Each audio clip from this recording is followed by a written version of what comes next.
Sarah Chen stepped through the glass doors of Morrison & Associates law firm, her black blazer crisp and professional, her dark hair pulled back in a neat bun. At 28, she carried herself with a quiet confidence that spoke of someone who had faced challenges far greater than a corporate boardroom. The receptionist, a perfectly manicured woman named Linda, barely glanced up from her computer screen as Sarah approached the polished marble counter. "I'm here for my first day," Sarah said, her voice steady and clear. Sarah Chen, Junior Associate. Linda's eyes swept over Sarah's appearance with the practiced efficiency of someone accustomed to sizing people up quickly. Everything seemed to meet the firm's exacting standards until her gaze caught something that made her expression shift slightly.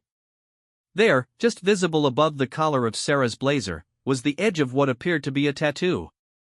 "Of course," Linda replied, her tone noticeably cooler. "Mr. Morrison is expecting you. 14th floor, corner office." As Sarah walked toward the elevators, she could feel Linda's disapproving stare following her. It was a familiar sensation, one she had grown accustomed to over the past 3 years since leaving the military. The corporate world seemed to have very specific ideas about what a successful lawyer should look like, and visible tattoos apparently didn't fit the mold. The elevator ride to the 14th floor gave Sarah a moment to collect her thoughts. She had worked incredibly hard to reach this point. After leaving the Navy, she had thrown herself into law school with the same dedication she had once applied to her military service.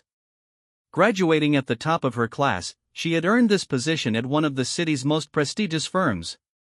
She wasn't about to let anyone's preconceptions about her appearance derail her career. James Morrison, the firm's senior partner, was a distinguished man in his early 60s with silver hair and sharp blue eyes. His office was a testament to decades of legal success, with expensive furniture, original artwork, and walls lined with law books and framed certificates. When Sarah knocked on his door, he looked up from a stack of legal briefs and gestured for her to enter. "Sarah, welcome to Morrison & Associates," he said, standing to shake her hand. His grip was firm, his smile professional but warm. "I've been looking forward to working with someone of your caliber. Your academic record is impressive, and your references speak very highly of your work ethic." "Thank you, Mr. Morrison. I'm excited to be here and ready to contribute to the team." As they discussed her initial assignments and the firm's expectations, Sarah felt optimistic about her new role. Morrison seemed genuinely interested in her capabilities rather than her appearance, and she began to hope that perhaps this workplace would be different from others she had encountered. However, her optimism was tested throughout the day as she met other members of the firm. During the morning staff meeting, she noticed several colleagues exchanging glances when she removed her blazer, revealing more of the intricate tattoo that adorned her upper arm and shoulder. The design was complex and meaningful, though none of her new co-workers bothered to ask about its significance. Margaret Hartwell, a senior associate known for her sharp tongue and sharper ambition, made the first direct comment. "Interesting choice in body art," she said during a coffee break, her tone dripping with condescension. "I suppose things are different in the military." Sarah kept her response measured. "Everyone has their own way of expressing what's important to them." "Of course," Margaret replied with a thin smile. "Though I do wonder how clients will react. We represent some very traditional companies, you know. Image matters in this business." The conversation was interrupted by the arrival of Brad Connolly, another junior associate who had been with the firm for 2 years. Brad was ambitious and politically savvy, always eager to align himself with the firm's power brokers. He had been less than pleased to learn that the firm had hired someone whose credentials outshined his own. "What are we discussing?" Brad asked, inserting himself into the conversation with practiced ease. "Sarah's tattoo," Margaret said, making no effort to lower her voice. "I was just mentioning how important image is in our line of work." Brad's eyes zeroed in on the visible portion of Sarah's tattoo, and his expression shifted to one of barely concealed disdain. "Right, well, I'm sure HR covered the dress code during orientation. Professional appearance and all that." Sarah felt her jaw tighten, but she maintained her composure. "I'm confident that my work will speak for itself." "I'm sure it will," Brad replied, though his tone suggested otherwise. "It's just that some clients can be old-fashioned in their expectations." The rest of the day continued in a similar vein. Sarah threw herself into her work, diving deep into case files and legal research with the focus and determination that had served her well throughout her military career. She stayed late, long after most of her colleagues had gone home, determined to prove that she belonged at Morrison & Associates. As the weeks passed, Sarah's exceptional legal skills became increasingly apparent. She demonstrated an uncanny ability to find overlooked precedents, craft compelling arguments, and work under pressure. Her research was thorough, her writing was clear and persuasive, and her dedication was unquestionable. Despite her obvious competence, however, the whispers and sideways glances continued. The firm's annual charity gala provided the perfect opportunity for her detractors to make their feelings known. The event was held at an upscale hotel ballroom, with clients, partners, and staff mingling over cocktails and dinner. Sarah had chosen her outfit carefully, an elegant navy dress with three-quarter sleeves that covered most of her tattoo, though a small portion remained visible near her collarbone. She spent the evening networking with clients and colleagues, discussing cases and building professional relationships. Her conversations were intelligent and engaging, and several clients specifically sought her out to discuss their legal matters. She was making real progress in establishing herself within the firm's social hierarchy when she overheard a conversation that stopped her cold. "I don't care how smart she is," Brad was saying to a small group that included Margaret and several other associates. "This is a prestigious firm with a reputation to maintain. We can't have staff members who look like they just walked off a military base." "Exactly," Margaret chimed in. "Clients expect a certain level of refinement. That tattoo is completely inappropriate for someone in her position." "I heard it covers half her back too," added another associate, though Sarah knew this person had never actually seen the full extent of her tattoo. Who knows what kind of imagery is hidden under her clothes? Sarah felt her face burn with anger and humiliation, but she forced herself to remain calm. She had faced worse challenges than petty office politics, and she wasn't about to give them the satisfaction of seeing her break. The conversation was interrupted by the arrival of an unexpected guest. A tall, distinguished man in his 50s had entered the ballroom, and his presence immediately commanded attention. He wore his military bearing like a second skin, though he was dressed in civilian attire. Several people seemed to recognize him, and whispered conversations broke out around the room. Morrison appeared at Sarah's side, his expression one of pleasant surprise. "Sarah, there's someone I'd like you to meet. This is Commander William Hayes, U.S. Navy SEAL. He's recently retired and considering some legal matters that might benefit from our services." Sarah's breath caught in her throat as she turned to face the commander. She had heard his name before, though she had never met him personally. Hayes was a legend in the military community, known for his exceptional service and leadership. What Morrison didn't know, and what none of her colleagues could have imagined, was that Commander Hayes was about to recognize something that would change everything. As their eyes met, Sarah saw a flicker of recognition cross the commander's face. His gaze moved briefly to the visible portion of her tattoo, and his expression shifted to one of profound respect and understanding. In that moment, Sarah realized that her carefully guarded secret was about to be revealed, and her tormentors were about to learn just how wrong they had been about the meaning behind her ink. The evening was about to take a turn that no one in that ballroom could have anticipated, least of all Brad and Margaret, who were still smugly discussing Sarah's inappropriate appearance just a few feet away. Commander Hayes stepped closer to Sarah, his eyes never leaving the portion of her tattoo that was visible, and she knew that her story was finally about to be told. Commander Hayes extended his hand to Sarah, his weathered features softening with unmistakable respect. "It's an honor to meet you," he said, his voice carrying the weight of genuine emotion. "Sarah Chen, isn't it? I believe we have more in common than Mr. Morrison might realize." Morrison looked puzzled by the commander's tone. "You two know each other?" "Not personally," Hayes replied, his eyes still fixed on Sarah. "But I know that tattoo." He gestured subtly toward the intricate design visible above her dress collar. "Or rather, I know what it represents." The small group that had gathered around them, including several partners and clients, fell silent. Brad and Margaret, who had been whispering their criticisms just moments before, moved closer, curiosity overriding their previous disdain. Sarah felt her heart racing. She had spent years keeping the full story behind her tattoo private, sharing it only with those who truly needed to know. In the corporate world, she had learned that her military background was often viewed as irrelevant at best, or as evidence that she didn't fit the refined image the firm wanted to project. "Commander," Sarah said quietly, "perhaps this isn't the appropriate time or place." "On the contrary," Hayes interrupted gently but firmly. "I think it's exactly the right time." He turned to address the growing crowd around them. "Ladies and gentlemen, you're looking at one of the finest naval officers I've had the privilege to serve alongside, even if our paths never directly crossed during our time in the service." Morrison's eyebrows rose in surprise. "Sarah, you never mentioned that you and Commander Hayes had a connection." "We don't, directly," Sarah replied, uncomfortable with the attention but unable to escape it now. "The commander is mistaking me for someone else." Hayes shook his head slowly. "I don't make mistakes about something like this."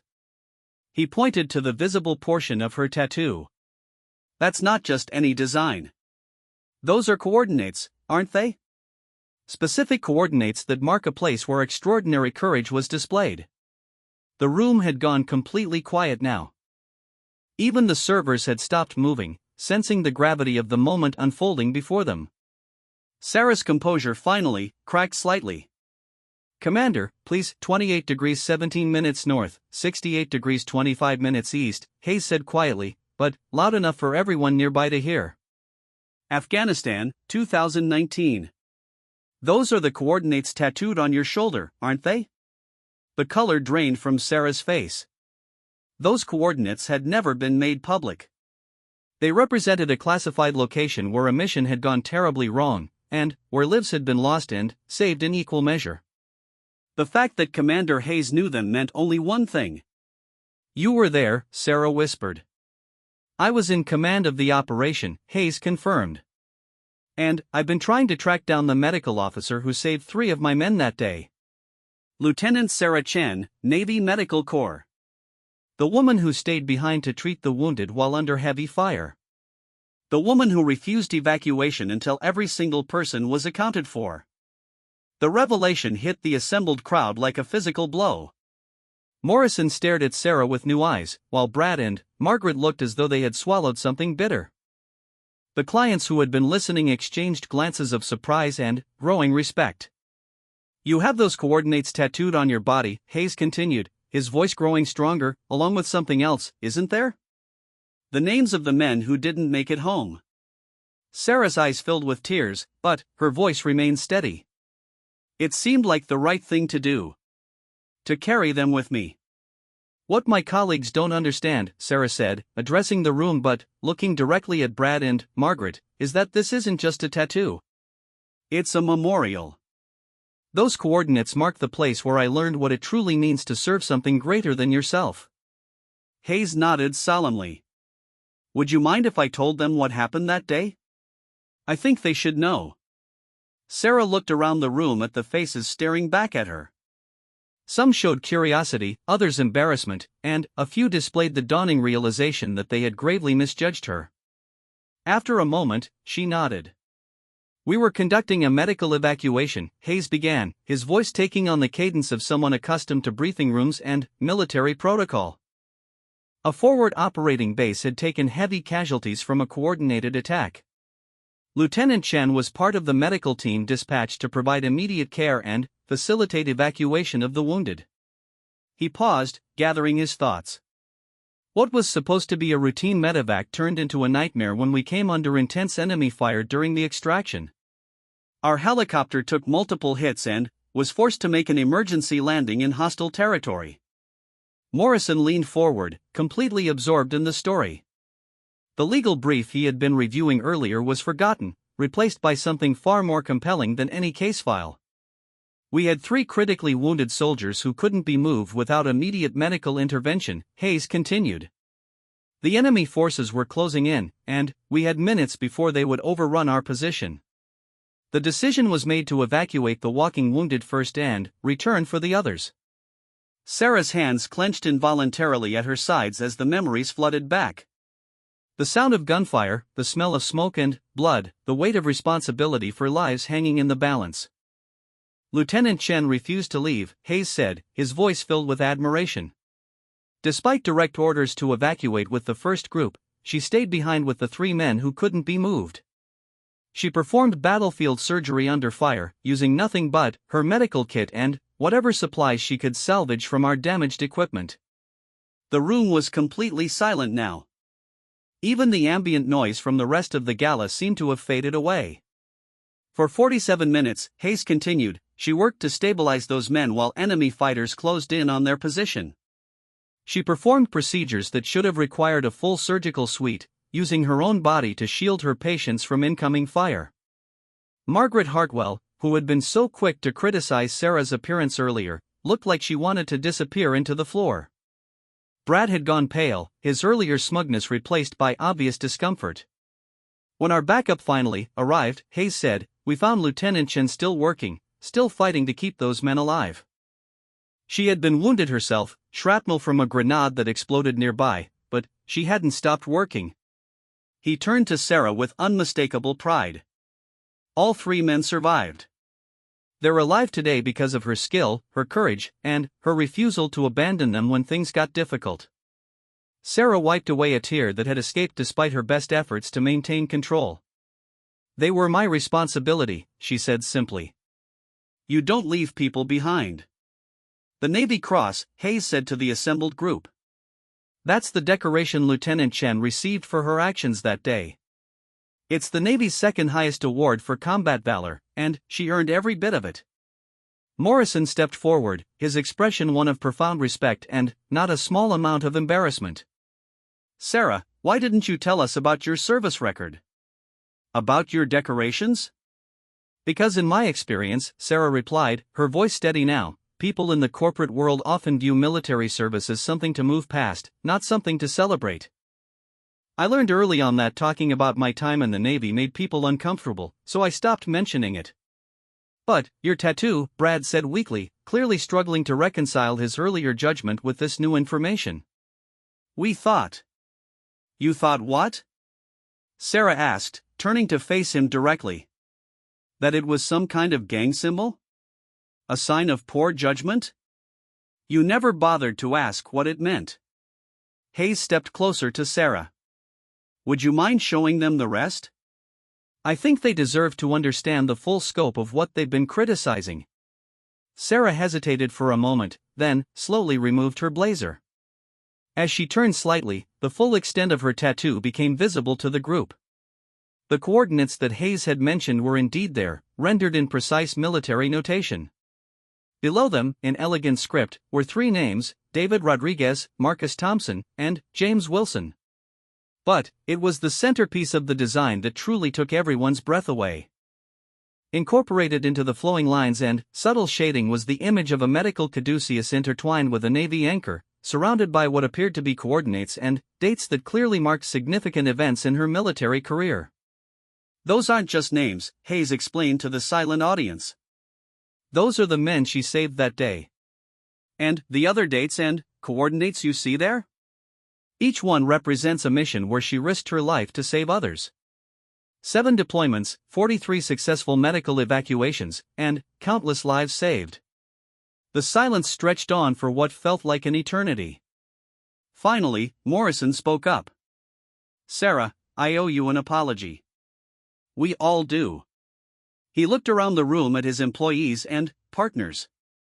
We've been blessed to have someone of your caliber and character join our firm, and, instead of recognizing that, we allowed superficial judgments to cloud our perspective. Margaret stepped forward, her face flushed with embarrassment. I'm so sorry, she said, her voice barely above a whisper. I had no idea. What I said earlier was completely inappropriate and unprofessional. Sarah looked at each face in the circle around her. Some showed genuine remorse, others curiosity, and a few still seemed to be processing the revelation. She had spent so long protecting herself from judgment that it felt strange to be standing here, exposed but somehow stronger than before. I appreciate that, Sarah said finally. But I hope you understand that what I did in the military was my job. I didn't serve for recognition or to have something to fall back on in difficult situations. I served because I believed it was the right thing to do." Hayes nodded approvingly. That's exactly the kind of attitude that made her such an exceptional officer. He turned to Morrison. "You're incredibly fortunate to have her on your team. In my experience, the qualities that make someone an outstanding military officer, integrity, dedication, courage under pressure, and the ability to make difficult decisions quickly, tend to translate very well to the legal profession." As the evening progressed, Sarah found herself surrounded by colleagues and clients who were eager to hear more about her experiences. The conversation had shifted completely from whispered criticisms to genuine interest and respect. People who had previously avoided her were now seeking her out, asking thoughtful questions about her transition from military service to law. But, even as she enjoyed this newfound acceptance, Sarah couldn't help but feel a mixture of vindication and sadness. It had taken the intervention of a SEAL commander and the revelation of her military honors to earn the respect that should have been given freely from the beginning. She wondered how many other people were judged based on their appearance rather than their character, and how many stories of courage and sacrifice went untold because people were too quick to make assumptions. As the evening wound down and the crowd began to disperse, Hayes approached Sarah one final time. "I'm glad I was here tonight," he said sincerely. "It's not often that I get the chance to publicly thank someone who made such a significant impact on my men and our mission." "Thank you, Commander," Sarah replied. "For everything you said tonight, and for the opportunity to serve under leaders like you." Hayes smiled and extended his hand. "It's William now. I'm retired, remember? And I hope we can stay in touch. I have a feeling our paths will cross again." As Sarah watched him walk away, she felt a sense of closure that she hadn't expected. The secret she had carried for so long was finally out in the open, and, rather than the professional disaster she had feared, it had brought her a new level of respect and understanding from her colleagues. Tomorrow would bring new challenges and opportunities, but tonight, for the first time since joining Morrison and Associates, Sarah felt like she truly belonged. The following Monday morning brought a noticeable shift in the atmosphere at Morrison and Associates. Sarah arrived at her usual early hour, but, instead of the cool nods and averted gazes she had grown accustomed to, she found herself greeted with genuine warmth and curiosity from colleagues who had previously dismissed her. Linda at the front desk actually smiled when Sarah walked through the lobby. "Good morning, Sarah. How was your weekend?" "Fine, thank you for asking," Sarah replied, still adjusting to this new dynamic. "How was yours?" "Wonderful.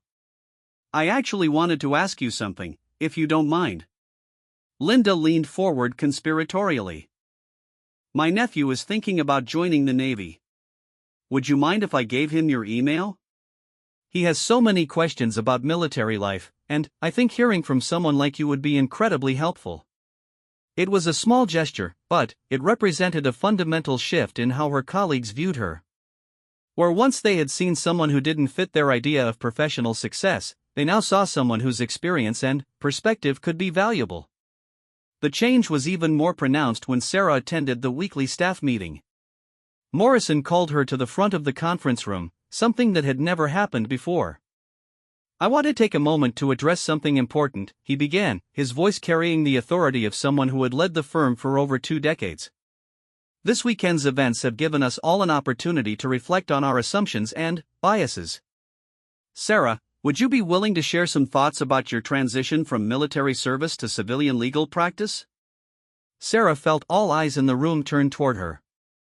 In the past, this kind of attention would have made her uncomfortable, but something had changed since Saturday night. She no longer felt the need to hide or minimize her background. "Certainly," she said, standing to address her colleagues. "The transition from military to civilian life is challenging for many veterans, and the legal profession presents its own unique obstacles.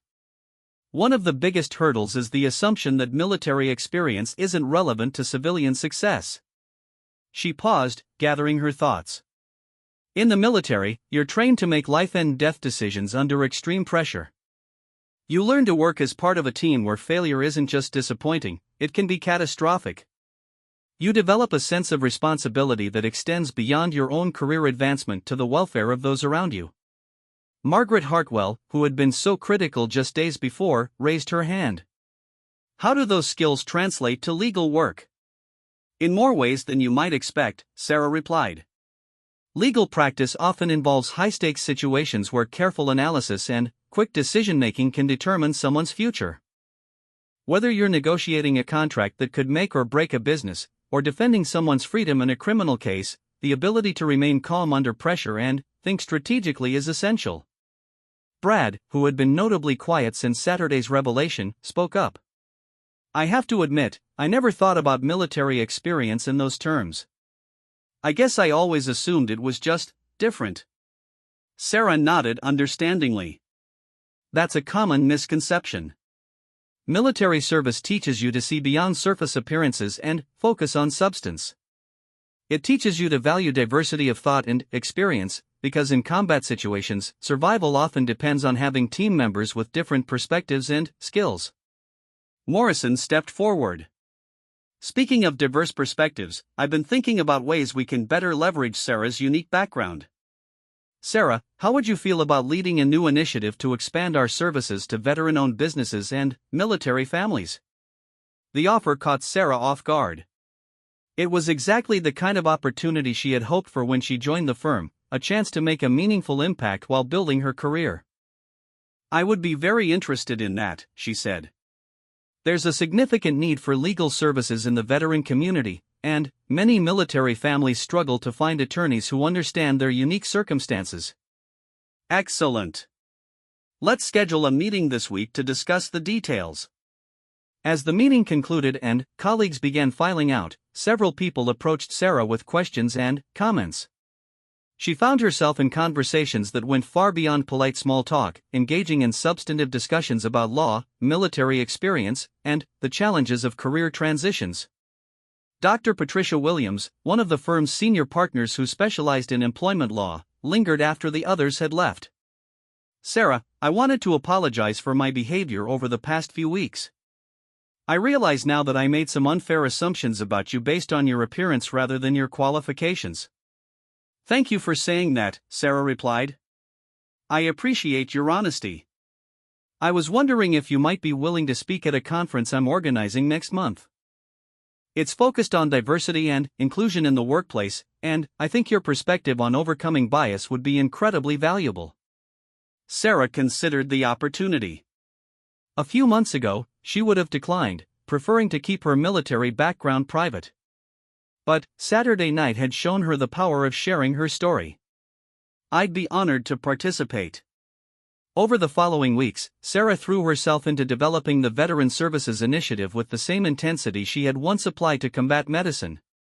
She researched the legal needs of military families, reached out to veteran organizations, and began building relationships with other attorneys who specialized in military law. The project brought her into contact with stories that reminded her why she had chosen law in the first place. There was Maria Santos, a single mother and Army veteran struggling to secure disability benefits for injuries sustained in Iraq. There was Robert Kim, a Marine who needed help navigating the complex legal requirements for starting a business with his VA benefits. And there was Jennifer Walsh, a Navy veteran facing housing discrimination because landlords were reluctant to rent to someone with service dogs. Each case reinforced Sarah's belief that her military experience wasn't something to be hidden or apologized for, it was a valuable asset that allowed her to connect with clients in ways that other attorneys couldn't. The transformation in her workplace relationships continued to evolve. Margaret approached her one afternoon with a case that had been puzzling the firm for weeks. We're representing a defense contractor in a dispute with the Pentagon, Margaret explained. The case involves some technical military protocols that none of us really understand. Would you mind taking a look? Sarah reviewed the case files and immediately identified several key issues that the firm had overlooked. Her understanding of military procurement procedures and chain of command protocols allowed her to craft arguments that ultimately saved the client millions of dollars. How did you see that so quickly? Margaret asked after Sarah had explained her analysis. When you've worked within the military system, you understand how decisions are really made, Sarah replied. It's not always obvious from the outside, but there are established protocols and unwritten rules that govern everything. The success of that case led to more opportunities. Morrison began including Sarah in high-level client meetings, particularly those involving government contracts or regulatory issues. Her insights proved invaluable time and again, and her reputation within the firm began to shift from that of a junior associate with an unconventional background to that of a rising star with unique expertise. But perhaps the most significant change came in her relationship with her colleagues on a personal level. The superficial networking that had characterized her early days at the firm gave way to genuine friendships built on mutual respect and understanding.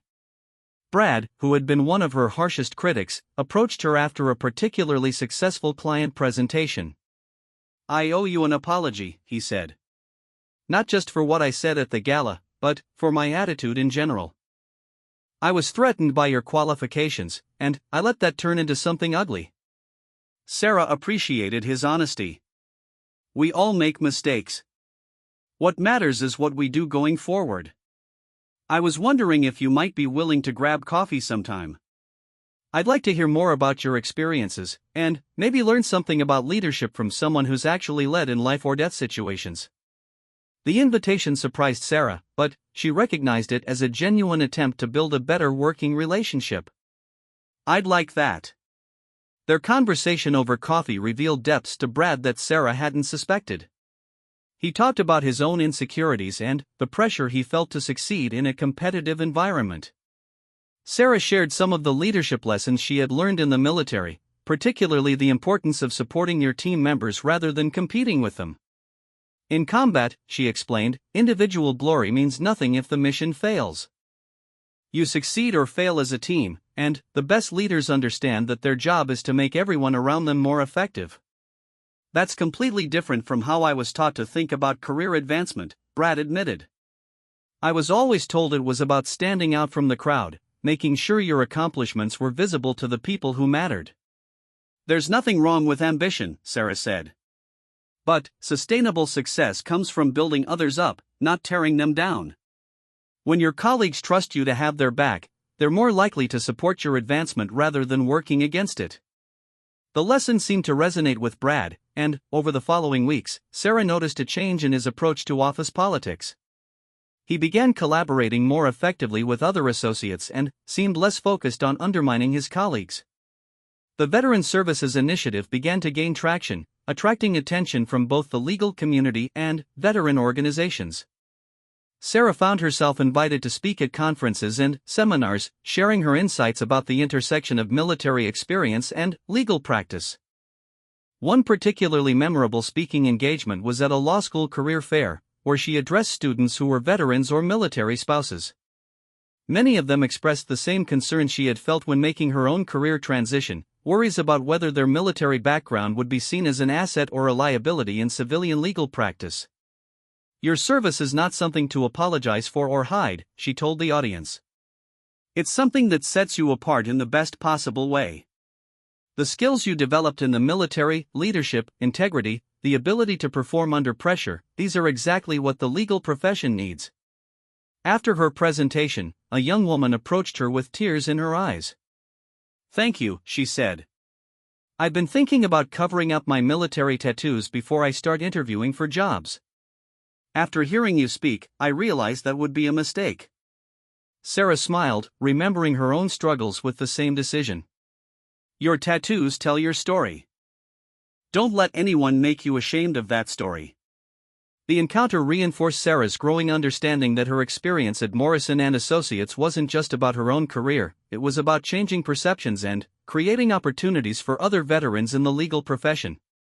As spring turned to summer, the Veteran Services Initiative had grown into a significant revenue stream for the firm. Sarah had built a team of attorneys and support staff who specialized in military-related legal issues, and they were handling cases ranging from disability claims to business formations to family law matters. Morrison called her into his office on a Friday afternoon in June. "Sarah, I wanted to discuss your future with the firm. Your work on the Veteran Services Initiative has been exceptional, and your contributions across all areas of practice have been invaluable." Sarah felt her heart racing. She had hoped that her hard work would be recognized, but she hadn't expected this conversation so soon. "I'm recommending you for early promotion to senior associate," Morrison continued.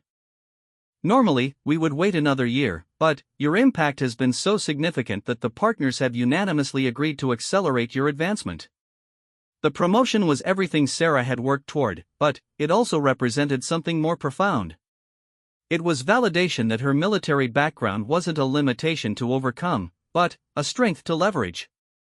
It was proof that authenticity and excellence could triumph over prejudice and narrow thinking. "Thank you, Mr. Morrison. This means more to me than you know. The firm is better because of you, Sarah. Your experiences, your perspective, and your willingness to challenge our assumptions have made us all better attorneys and better people." As Sarah left Morrison's office that afternoon, she reflected on the journey that had brought her to this point.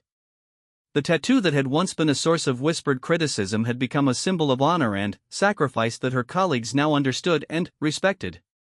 The military background she had once felt compelled to hide had become the foundation of her professional success. But, perhaps most importantly, she had learned that courage wasn't just about facing enemy fire or performing emergency surgery under pressure. Sometimes, the greatest act of courage was simply being yourself in a world that wanted you to be something else. 6 months after her promotion to senior associate, Sarah found herself facing a challenge that would test everything she had learned about leadership, integrity, and standing up for what was right. The Veteran Services Initiative had grown beyond anyone's expectations, generating substantial revenue and positive publicity for Morrison and Associates. However, success brought its own complications, particularly when it attracted the attention of people who saw opportunity rather than mission. The trouble began when Harrison Fletcher, a senior partner from the firm's New York office, arrived to conduct what he called a strategic assessment of the Veteran Services Division.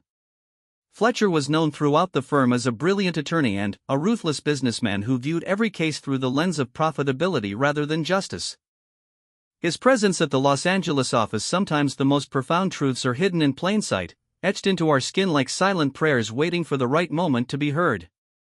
In a world quick to judge by appearances, one woman's ink told a story that would silence her critics and reveal the extraordinary courage that lived beneath the surface. What seemed like mere decoration to strangers was actually a testament to sacrifice, honor, and an unbreakable bond forged in the crucible of war. This is the story of how a simple tattoo became the bridge between two worlds, the civilian life she tried to build and the military family she could never truly leave behind.